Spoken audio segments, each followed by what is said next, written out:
Mercedes arrête les frais avec le EQT et l'Issitan. Ça s'apprête déjà donc à tirer leur révérence.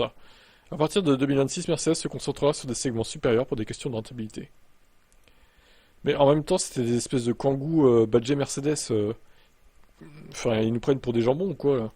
Le QT et l'Issitan sont fabriqués en France dans l'usine de Maubeuge. Ils sont les cousins directs du kangou électrique. Ils reprennent les caractéristiques techniques avec le moteur anémique, déjà une Mercedes de 120 chevaux, excusez-moi, mais ça fait pitié, qu'on soit clair. Et la batterie, j'en parle même pas, à 44 kWh, c'est ridicule. Alors, à la limite, pour se démarquer, ils auraient pu mettre un moteur de 204 chevaux, voire plus, et une batterie de 60 kWh. Je pense que ça aurait mieux marché déjà. L'arrêt des EQT et Issitan signe également la fin du partenariat entre l'allemand et le français, les déclinaisons thermiques étant aussi stoppées. Avec seulement 28 500 unités livrées en 2024, Mercedes estime que les petits fourgons ne sont pas suffisamment rentables. Les deux véhicules ne représentent qu'un dixième des ventes totales du constructeur sur le segment des utilitaires. Mais en même temps, les caractéristiques sont nulles. Personne n'allait acheter ça, c'était évident, même le Kangoo il marche pas. Faites un effort au moins sur la batterie, quoi, je sais pas. Surtout si l'utilitaire en question est plein jusqu'à la tronche, imaginez 44 kWh, vous faites quoi? 150 km avec ça? Même pas 200, c'est sûr, hein. S'il est plein jusqu'à la gueule. Ah oui. Non mais réfléchissez un peu aussi, là. À l'avenir, la marque allemande souhaite donc se concentrer sur les segments plus lucratifs à partir de la classe V. Une nouvelle architecture modulaire, flexible et évolutive, la vanne EA, est attendue pour 2026. Pour autant, l'entreprise promet que des pièces de rechange seront disponibles pour les véhicules en question pendant 10 ans. Bon, c'est toujours ça de prix, mais bon. En même temps, qui achète ça, quoi? Encore une fois, il fallait se démarquer en proposant un moteur plus puissant et une batterie plus grande. C'est mon avis, voilà. Ça a l'air plus soigné que le Kangoo, c'est sûr, c'est plus joli, mais bon. Au final, si t'as les mêmes caractéristiques, à quoi bon? Payer plus cher. Si c'est né pour avoir le badge Mercedes, quoi, et plus de... Mais une meilleure finition, on va dire. Allez, ciao. Le Spagnol, le Zunder, va installer 30 nouvelles stations en France. Il y en aura déjà 20 en 2025 pour 131 points de recharge. Zunder est arrivé en France mi-2023 avec une première station sur la 88 en direction de Caen. Mais quasiment 2 ans plus tard, l'opérateur espagnol se fait encore discret sur nos routes. Il compte à ce jour 9 stations opérationnelles dans l'Hexagone. L'entreprise va donner un coup d'accélérateur à son implantation chez nous. Elle a annoncé la construction de 30 nouvelles stations, révélant même une carte avec leur emplacement. Ah bah c'est quand même plus lisible que, oui, effectivement, dire ça comme ça. Je remarque que dans le sud-est, il n'y a que dalle. Hein. Nord-ouest, ouais, est aussi, nord-ouest, nord-est, ouais, nord-est. Alors, les espèces de flèches là en noir, c'est les stations opérationnelles déjà. Ok, donc ouais, il y en a une vers pas loin de chez moi du coup d'ailleurs. Mais ok. Ok. Dans le sud-ouest, t'en as quelques-unes aussi. Dans le sud-ouest, mine de rien, t'en as eu 4 au final. En même temps, c'est espagnol, donc forcément, ça paraît logique que ça soit proche de l'Espagne, d'un côté. Il y en a un peu partout en métropole, avec toutefois une bonne concentration dans la région Grand Est. Les stations compteront de 4 à 16 points de recharge ultra rapide, avec une puissance allant jusqu'à 400 kW. Certaines auront une ombrière photovoltaïque, d'autres seront accessibles aux poids lourds. Les conducteurs pourront profiter d'un paiement via carte bancaire ou plug and charge. Environ 2 tiers des stations seront installées en 2025, représentant 131 nouveaux points de charge. Les autres emplacements seront prêts début 2026. Moi, j'ai envie de vous dire, plus il y aura de stations rapides, mieux ce sera, hein, pour le maillage de recharge. Donc tant mieux, faut que ça continue comme ça. Mais avec tous ces opérateurs de recharge, on va plus s'y retrouver. Hein. On va pas savoir chez qui aller, hein, du coup. Hein. C'est incroyable. Alors, il y a une voiture sans permis qui a fait un record au Nürburgring. Magnifique. Alors, je sais pas quel intérêt de faire ça, mais c'est assez bizarre. C'est de la com, d'accord, mais prenez le chrono des sportifs qui se sont montrés les plus véloces sur le circuit, ajoutez-y 20 minutes. Vous obtiendrez le record établi par l'IGA avec ses JS 50.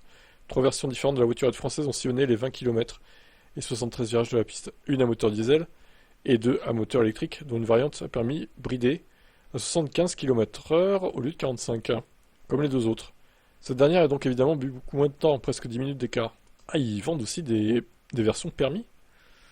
Ah ouais, marrant ça. La diesel 28 minutes 25, l'électrique a mis 30 secondes de moins, et la version à 75 km/h a mis 8 minutes à peu près de moins. Ouais, c'est ça. Mais elles sont pas moches, hein, ces petites voiturettes là quand même. C'est mieux qu'avant, hein, quand même, faut le dire. La marque ne précise pas si tous ces éléments seront disponibles pour le grand public. Donc les décorations là. Pour mémoire, les GGS 50 électriques est vendu à 15 699 euros et vient concurrencer la Citroën Ami à 8 000 euros et le Mobilize Duo à 10 000. Ouais, mais c'est 2 fois plus cher qu'une Ami, alors ça a peut-être un peu plus d'autonomie, mais bon. Quand même, bon, faut peut-être pas déconner, 16 000 balles pour une voiture sans permis, je sais que c'est cher, hein, même les thermiques sans permis, neuves, mais bon, faut peut-être rester raisonnable, Ig, un peu là. Il y a mieux à faire, hein. Ils se font des marges colossales. Il y a quoi comme batterie là-dedans, sérieusement? T'as une batterie de quoi, 12-13 kWh, pas plus, hein? Euh, la marge qu'ils se prennent, ça va bien? Ah, c'est fou. Allez, ciao. Alors, Renault tease la révélation du Renault 4L électrique. Renault organise un grand événement du 20 au 22 juin pour célébrer le retour d'une icône de la 4L au programme musique, expérience gustative, exposition. Il sera même possible d'essayer la nouvelle R4 électrique. Ça sera à Paris. Toutefois, le lieu précis est encore tenu secret. Évidemment, tout est à Paris. Un événement familial avec 3 espaces différents qui permettront de s'immerger dans l'univers R4.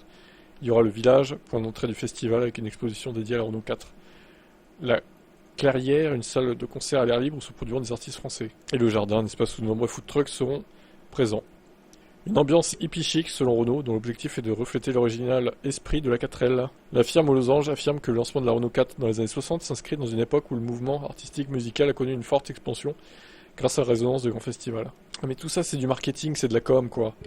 Nous on veut des modèles pas chers. Mais moi, ça n'a aucun effet sur moi le marketing comme ça là. Ah, il y en a qui se disent, ah, ils vont organiser ça en grande pompe, c'est trop bien, c'est la classe. Du coup, je vais acheter une 4L. Mais qui, vraiment, qui, premier degré, se dit un truc comme ça? Moi, ça n'a aucun effet sur moi. Moi, je m'en fous de ça. Je veux une voiture pratique, pas chère, performante niveau recharge, qui a une bonne accélération. Tout ce qui est marketing, ça ne m'intéresse pas, personnellement. Je sais pas si vous, ça vous intéresse, mais tout ça, c'est de la com. Et Renault, ils aiment bien ça, même avec Alpine aussi, hein. La Renault 5 Alpine, là. C'est les experts dans ce domaine. Donc, s'ils mettaient un petit peu moins dans le marketing, dans la com, et plus dans la performance de leur VE, peut-être que ça irait un peu mieux les ventes. Je sais pas. Je dis ça, je dis rien. Allez, ciao. Alors, Leapmotor sort une berline, du coup, qui va être vendue en Europe, par le biais de Stellantis.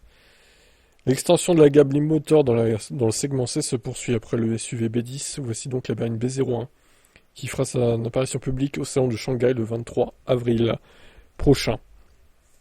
Un format bien plus adapté à l'Europe que le C01 de plus de 5 mètres. Elle mesure 4,77 m quand même de long, 1,88 m de large, 2,73 m d'empattement. Ce véhicule devrait arriver en Europe d'ici la fin de l'année 2025 dans les concessions du réseau Stellantis. Les détails techniques ne sont pas encore connus puisque les seules informations proviennent du ministère chinois de l'Industrie, le moteur, 132 ou 160 kW. Batterie LFP fournie par Gotion, Calb et Synergy et Z-Energy reste secrète, mais la B01 devrait en toute logique reprendre les packs 56 et 67 kWh du B10, ce qui pourrait lui valoir une autonomie entre 450 et 550 km. WLTP, ouais, entre 400 et 500, ou voire un peu moins même, hein, je dirais. Il me semble un peu optimiste là. 67, c'est pas si gros que ça, hein. Du B10, elle reprend aussi l'architecture électronique LIP 3.5 et les capacités de conduite semi-autonome. Le prix en Chine serait situé entre 12 et 18 000 euros. Et en France, bon, bah, ça sera presque 3 fois plus. Allez, ou pas loin, 2,5 fois plus, comme d'habitude. Pour son arrivée en Europe, ce prix sera évidemment revu à la hausse. Leapmotor ne retiendra probablement pas la version petite batterie. La version à grosse batterie s'afficherait autour de 30 000 euros. Bon, encore une fois, je les trouve bien optimistes sur automobile propre. Je verrais plutôt 40 000, moi. Minimum, hein, pour la grosse batterie. Allez, peut-être 37, 38. Avec un peu de chance. Enfin, avec un peu de chance. Après, sachant que c'est une marque inconnue, est-ce que les gens vont vouloir de cette voiture? Je sais pas, ça c'est encore un... Bon, après, ils peuvent se rassurer par le fait que Stellantis fera l'entretien. Et encore, est-ce qu'on peut se rassurer sur ça? Je ne sais pas. Vu les scandales existants déjà, n'est-ce pas? Mais bon, à voir.